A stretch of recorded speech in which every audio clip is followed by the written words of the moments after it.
ముఖ్యమంత్రి వర్యులు బట్టి విక్రమార్క గారు, గౌరవనీయులు రాష్ట్ర రెవెన్యూ శాఖ మంత్రులు ముగిరెడ్డి శ్రీనివాస్ రెడ్డి గారికి, గౌరవ పార్లమెంట్ సభ్యులు రఘురామ్ రెడ్డి గారికి, మా సోదరులు శాసనసభ్యులకు, గౌరవ జిల్లా కలెక్టర్లకు, గౌరవ ఎస్పీలకు, కమిషనర్కు, జిల్లా ఆఫీసర్లు అందరూ కూడా నమస్కారం తెలియజేసుకుంటూ, ముందుగా మా జిల్లా కలెక్టర్స్ ని, ఇద్దరు కలెక్టర్స్ ని, వారి యంత్రాంగాన్ని సకాలంలో ప్యాడీ ప్రొక్యూర్మెంట్ చేసి రైతులకు ఎక్కడ ఇబ్బంది లేకుండా చేసినందుకు ఇన్ఛార్జ్ మినిస్టర్ గా రాష్ట్ర ప్రభుత్వం ఉన్న నా తరఫున వారికి కూడా ధన్యవాదాలు తెలియజేసుకుంటూ, సకాలంలో ఎక్కడ కలవకుండా, ఎందుకంటే ఈసారి మధ్యలో కొన్ని వర్షాలు వచ్చినాయి అనుకో, అకాల వర్షాలు వచ్చినప్పుడల్లా మాకు భయం అవుతుంది, ఎక్కడ తడిచిపోతుంది మాయిశ్చర్ రాదు, ఆ తర్వాత తీసుకునేవారు లేరు.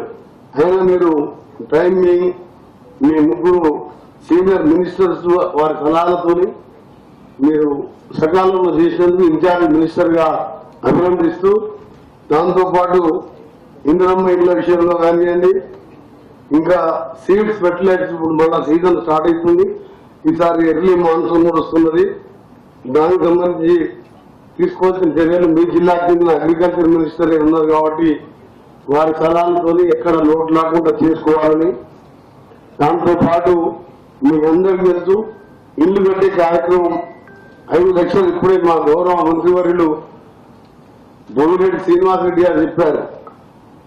మా డిప్యూటీ సీఎం గారు భారతదేశంలో ఎక్కడ లేదు 5 లక్షలు ప్రభుత్వ పరంగా ఇల్లు కట్టించే కార్యక్రమాన్ని పగటిపగగా అమలు పరుస్తూ హౌసింగ్ మినిస్టర్ గా, రెవెన్యూ మినిస్టర్ గా ఒకవైపు ప్రతి మండలాన్ని సందర్శిస్తూ భూభారత్ మీద, ఇంకా సమస్యల మీద పరిష్కారం, అలాగే ప్రజలకు చేసే కార్యక్రమాలు చెప్తూ హౌసింగ్ మీద దృష్టి పెడుతూ దానికి సంబంధించి 22,000 కోట్లతోని ఈరోజు ఇల్లు కట్టే కార్యక్రమం బహుశా ఎక్కడ లేకుండా. నేను కూడా 5 సార్లు ఎమ్మెల్యేగా, ఒకసారి ఎంపీగా గెలిచాను.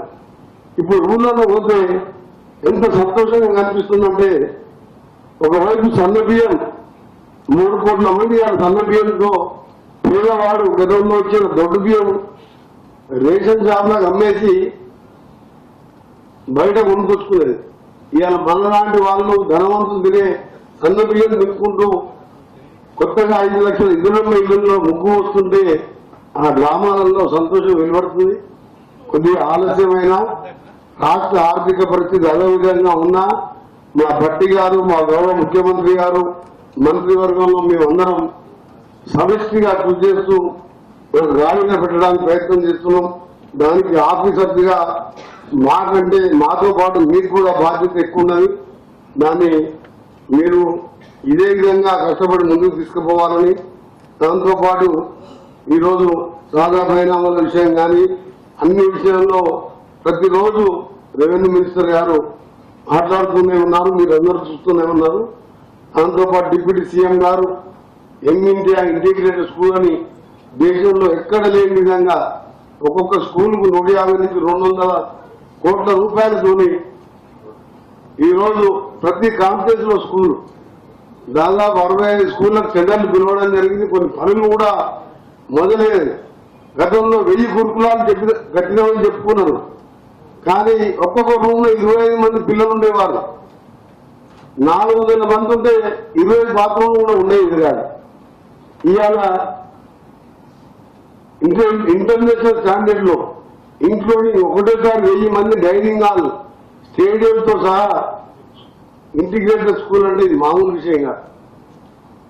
అందుకనే మేము ప్రతిపక్షాల భవన్ ఎన్ని విమర్శించినా ప్రియారిటీని బట్టి అన్ని కార్యక్రమాలు చేసుకుంటూ ముందు పోతున్న సందర్భంలో ఖమ్మం జిల్లా పోరాటాల జిల్లానే కాదు, ఎంతో మేధావులైన రైతాంగం ఉన్న జిల్లా, పక్క నల్గొండ జిల్లా కానీ అదే జిల్లా వారిగా ఖమ్మం జిల్లా గురించి కూడా తెలుసు. ఇక్కడ పంటలు పండించడం కానీ ఉద్యమాలు చేయడం అన్నింటిలో కూడా ముందున్న జిల్లా. అధికారులు కూడా ఇదే విధంగా పనిచేస్తూ జిల్లాని మన రాష్ట్రంలోనే నెంబర్ 1గా ఉండే విధంగా మీరందరూ కూడా, ఎందుకంటే మీరు 3 మినిస్టర్లు ఉన్నారు, ఫైనాన్స్ ఇక్కడికి వెళ్ళి రావాలి, భూములకు సంబంధించిన సమస్యలు అంటే ఇక్కడి నుంచి 24 గంటలు దొరుకుతూనే ఉంటారు మా రెవెన్యూ మినిస్టర్ గారు. హౌసింగ్ తో పాటు దీని మీద కూడా అగ్రికల్చర్ మినిస్టర్ గారు గోడౌన్స్ కానీ విత్తనాలు కానీ వారు సంబంధించి అగ్రికల్చర్ డిపార్ట్మెంట్ లో ఒక సీనియర్ గా వారు ఉన్నారు. ఇన్ఛార్జ్ మినిస్టర్ గా పక్క జిల్లాగా నేనున్నాను. ఇటు పక్కకి మనకు నీళ్ళిచ్చే మినిస్టర్ ఉత్తమ్ కుమార్ రెడ్డి గారు సీతారామ ప్రాజెక్టు పూర్తి చేయడానికి 3 పవర్ఫుల్ మినిస్టర్స్ ఉన్న జిల్లాలు 80% అది కూడా పూర్తి అవుతుంది.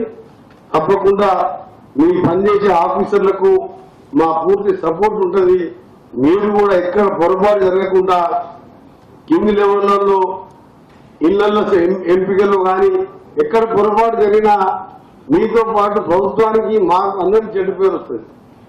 కాబట్టి జాగ్రత్తగా ఈ లబ్ధిదారుల ఎంపికలు కలెక్టర్స్ అలాగే ఈ శాండ్ అలాగే భూమి కబ్జా విషయంలో కూడా పేపర్లో వచ్చిన మీ దృష్టికి వచ్చిన వెంటనే చర్యలు తీసుకోవాలని తెలియజేసుకుంటూ మరొకసారి గౌరవ ముఖ్యమంత్రి గారు మొన్న వీడియో కాన్ఫరెన్స్ లో పెట్టి ఈ ప్యాడీ ప్రొక్యూర్మెంట్ తో పాటు ఈ 4 సబ్జెక్టులు అత్యవసరంగా ఇన్ఛార్జ్ మినిస్టర్స్ రివ్యూ చేసుకోండి. 29, 30th ఫస్ట్ రోజు మళ్ళా కూర్చొని మాట్లాడుకొని జూన్ 2nd రోజు తెలంగాణ రాష్ట్రం వచ్చిన రోజు తెలంగాణ ఉత్సవాలు జరుపుకునే రోజు కాబట్టి ఈ లోపే మనం రివ్యూ చేసుకోవాలని అత్యవసరంగా పిలుపునిచ్చిన ఇంత పెద్ద ఏర్పాటు చేసి అందరూ వచ్చినందుకు 2 కలెక్టర్లని అభినందిస్తూ మీ అందరూ కూడా ధన్యవాదాలు. Thank you very much.